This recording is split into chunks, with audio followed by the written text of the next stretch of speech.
ਤੇ ਅੱਜ ਐਪਲ ਦੇ ਜਿਹੜੇ ਸੀਈਓ ਆ ਉਹਨਾਂ ਨੇ ਇਹ ਕਿਹਾ ਆ ਵੀ ਉਹ $600 ਬਿਲੀਅਨ ਯੂਐਸ ਦੇ ਵਿੱਚ ਫੈਸਿਲਿਟੀਜ਼ ਤੇ ਸਪਲਾਈ ਚੇਨ ਦੇ ਲਈ ਖਰਚਣ ਜਾ ਰਹੇ ਹੈਗੇ ਆ। ਪ੍ਰੈਜ਼ੀਡੈਂਟ ਡੋਨਲਡ ਟਰੰਪ ਉਹਨਾਂ ਨੇ ਕਿਹਾ ਸੀ ਵੀ ਜਿਹੜੀ ਪ੍ਰੋਡਕਸ਼ਨ ਓਵਰਸੀਜ਼ ਹੁੰਦੀ ਆ ਇਹਨੂੰ ਇੱਥੇ ਲੈ ਕੇ ਆਓ। ਨਹੀਂ ਤਾਂ ਮੈਂ ਜਿਹੜਾ ਆ ਉਹਨਾਂ ਦੇ ਉੱਤੇ ਹੋਰ ਜਿਹੜਾ ਟੈਰਿਫ ਲਾਊਂਗਾ। ਸੋ ਉਹਨਾਂ ਨੇ ਫਸਟ ਟਾਈਮ ਜਿਹੜੇ ਕਹਿੰਦੇ ਪਈ ਜਿਹੜੇ ਸੀਈਓ ਐਪਲ ਦੇ ਟਿਮ ਕੁੱਕ ਆ, ਉਹਨਾਂ ਨੇ ਕਿਹਾ ਵੀ 100% ਆਈਫੋਨ ਤੇ ਵਾਚ ਗਲਾਸ ਜਿਹੜੀਆਂ ਆ ਉਹ ਯੂਐਸਏ ਦੇ ਵਿੱਚ ਬਣਾਈਆਂ ਜਾਣਗੀਆਂ।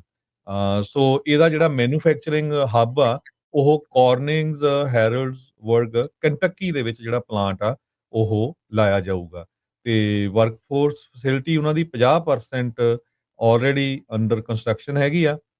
$2.5 ਬਿਲੀਅਨ ਦੀ ਇਨਵੈਸਟਮੈਂਟ ਆਲਰੇਡੀ ਕਾਰਨਿੰਗ 'ਚ ਹੋ ਚੁੱਕੀ ਹੈਗੀ ਆ।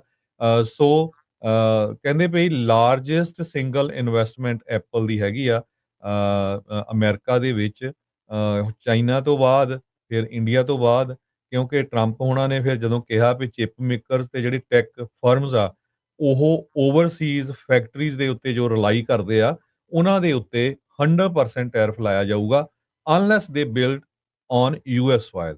ਸੋ ਹੁਣ ਅਲਟੀਮੇਟਲੀ ਇਹ ਜੋ ਆਈਫੋਨ ਤੇ ਜਿਹੜੇ ਗਲਾਸ ਹੈਗੇ ਆ ਉਹ ਹੁਣ ਅਮਰੀਕਾ ਦੇ ਵਿੱਚ ਐਪਲ ਵੱਲੋਂ ਬਣਾਏ ਜਾਣਗੇ।